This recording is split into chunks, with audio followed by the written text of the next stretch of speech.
Hi everyone, I'm Lauren, and today I'm doing the way overdue video on my all-time top favorite series. Woo!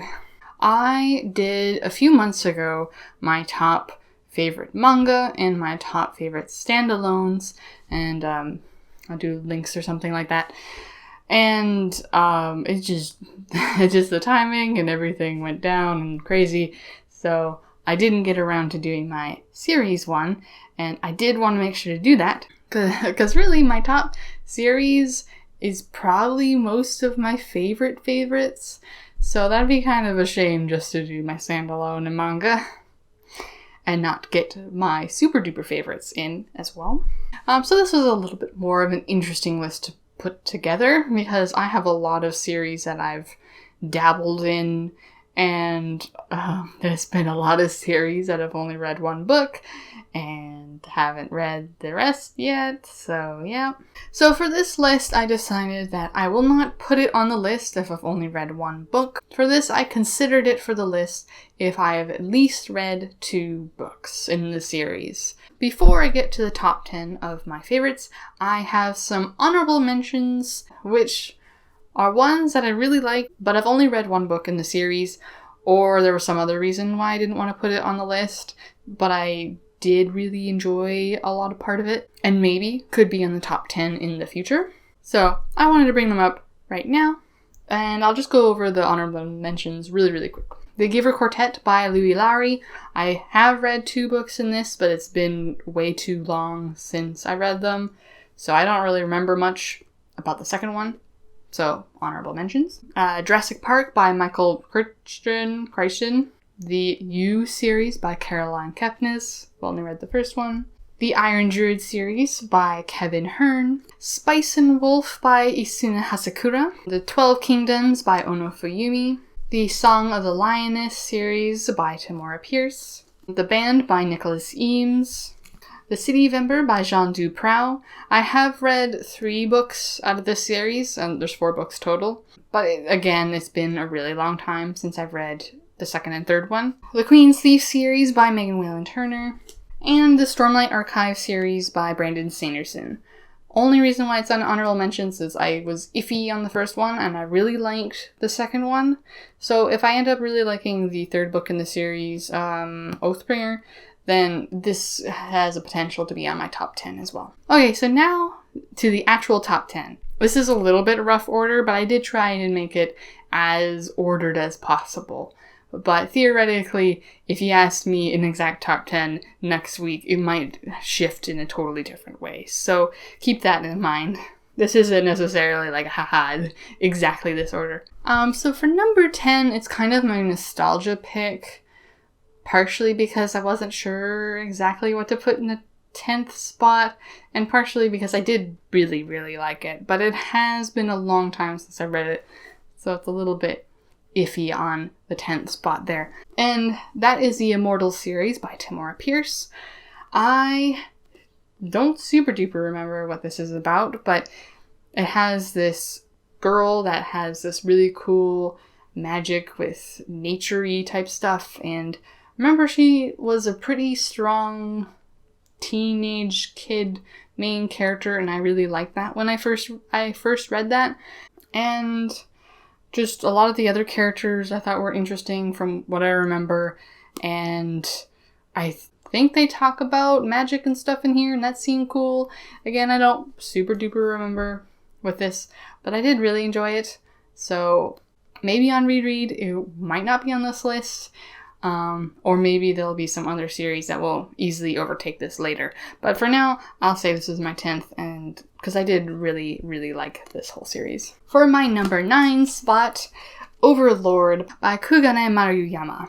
This is a light novel series about a guy that really enjoys this MMO, and he's on the last day of the MMO, it's closing down, and he's just sticking around until its final moments just to see it off. But when the countdown hits 0, he finds out that he is in this world as his character, and it's like this skeleton type sorceress guy, and he just kind of goes rampagey a little bit and conquering things, and it's just really interesting to see kind of a mixed morality type cast. Like, they're not super good, but they're not like super awful evil either. It's like kind of bad main characters versus super evil other characters, and it's just kind of interesting to go through and their stuff that they do. There's a lot of really cool fight scenes in here, and there's a lot of parts that are pretty funny as well, and I do enjoy this. For my number 8 spot, I put the Lunar Chronicles series by Marissa Meyer.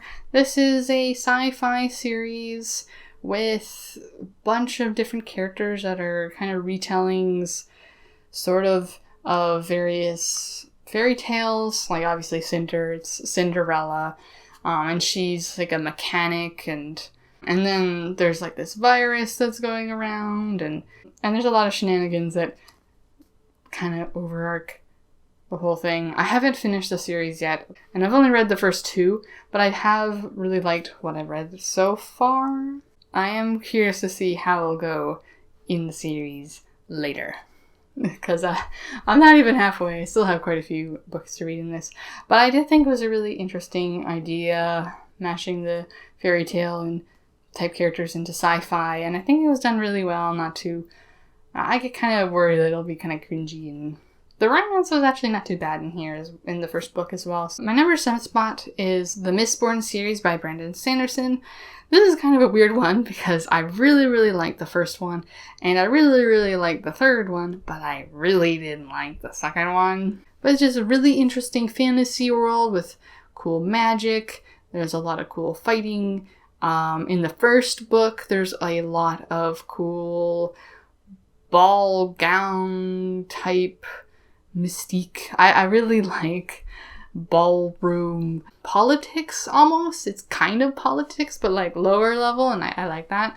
And then the third one has a lot of these revelations that come up, and it's like bam, bam, bam, stuff after stuff after stuff. And the second one was too much politics and romance, drama, and bah. But the first and the third one were really, really good, and very fast paced for the most part.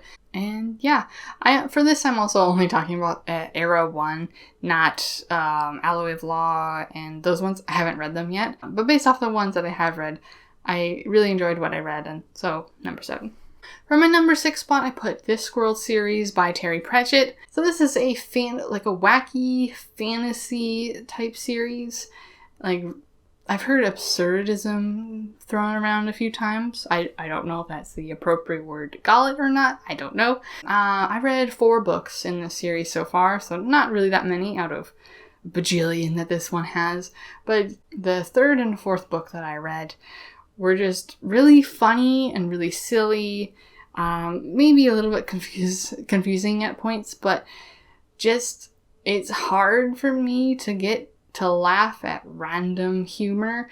It usually gets to be really cringy, but this is just like, it's actually funny, and just the things that the characters get into is just kind of crazy, and I really enjoyed them. My number 5 spot goes to Murderbot by Martha Wells. This is a sci-fi series that is wholly made awesome because of the main character, Murderbot. At least to me, the main draw to this is Murderbot, and that's it. That's the big thing for me. Murderbot is kind of snarky. He wants to just watch his media, but Murderbot's not supposed to have free will at all, and it kind of accidentally does. So it has to kind of pretend that it's this Murderbot type thing that it's supposed to be, and it just gets into a lot of shenanigans, and it's tired of dealing with people's shit. So, and it's just very funny all around. So yeah, it's really good, a lot of humor, and there are some really good action scenes in here as well. Number 4 is another little bit of a nostalgia pick. So depending on how I reread it and like it more recently, it might shift a little bit in the future. I've also only read the older ones and not the newer ones, but whatever. And that is the Abhorsen series by Garth Nix. This is a fantasy series centered around these people that have these bells to put the dead to rest. And they go around solving various issues with dead coming back to life and stuff. I don't remember too much of the second and third one, Lyriel and Abhorsen, but I did really like rereading Sabriel more recently, and I'm pretty sure I'll really like Lyriel and Abhorsen. But like I said, it might shift a little bit depending on the reread and how that goes. But for now, I'll just say I really like the series. I hope the newer ones are also good, but it'll take me a little while to get to that. For my number 3 spot, I put Death March to the Parallel World Rhapsody by Hiro Ainana. This is a really chill light novel series where the main character is transported to another world and he's really overpowered. And he had a hard life in like our world, and he just wants to relax, take it easy, explore this new world. Of course, he gets into all sorts of different shenanigans. He meets new people. He makes a lot of food, and he makes even more food. And it's just a very chill, fluffy, light novel series that doesn't get too boring. Like, I find some lighter manga or light novel series in general get kind of boring if they're just, like, too light. This is a nice mix of action scenes and some light and fluffy moments, and it's just very sweet, and I really like it. For my number 2 spot, again, this is another kind of fluffy thing, and that is Ascendance of a Bookworm by Miya Kazuki.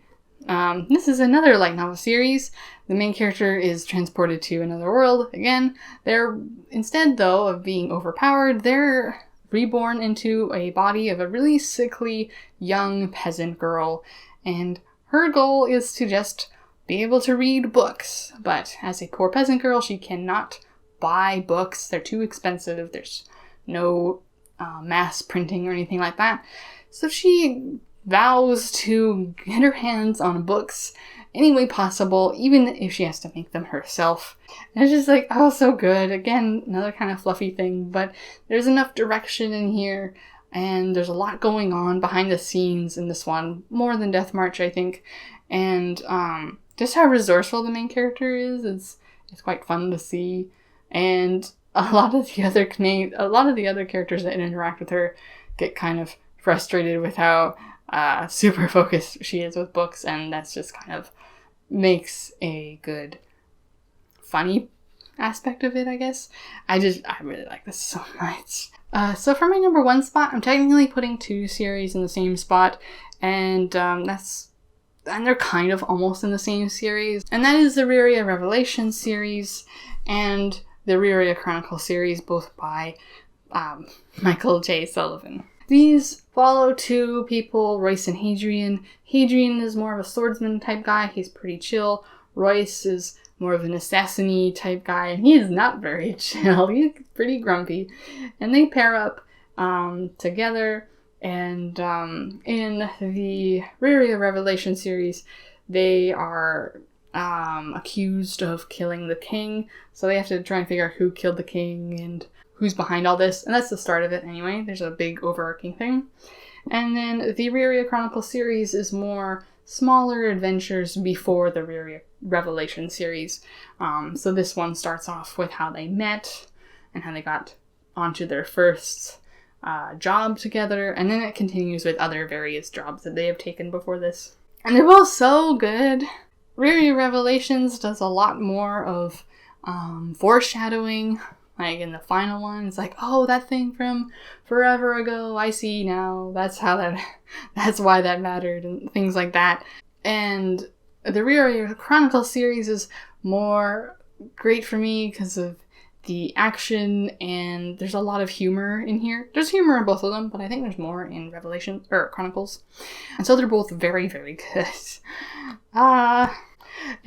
It's just really sad, though, because both of these series, I've read all of the currently published books, so I have no more to read. It's like, Makes me sad. But they're very good, and I'd highly recommend you check them out if you're interested in high fantasy with 2 really awesome characters. Anyway, those are all my top books. I have no idea how long this video is. Again, this list will shift throughout time, and I plan to do this list either yearly or bi-yearly, depending on if it shifts enough to warrant doing it next year or not. But I think it'll be interesting to see how it changes a bit. Because again, like, some of these books can easily shift around in place. But it would be interesting to see what gets added in and what gets taken out as I read more and more stuff. So let me know in the comments below what your favorite series of all time is. And if you read any of the series I've mentioned today here, and what you thought about them, I'd like to know. Anyway, thank you so much for watching, and I hope to see you again in another video. Bye!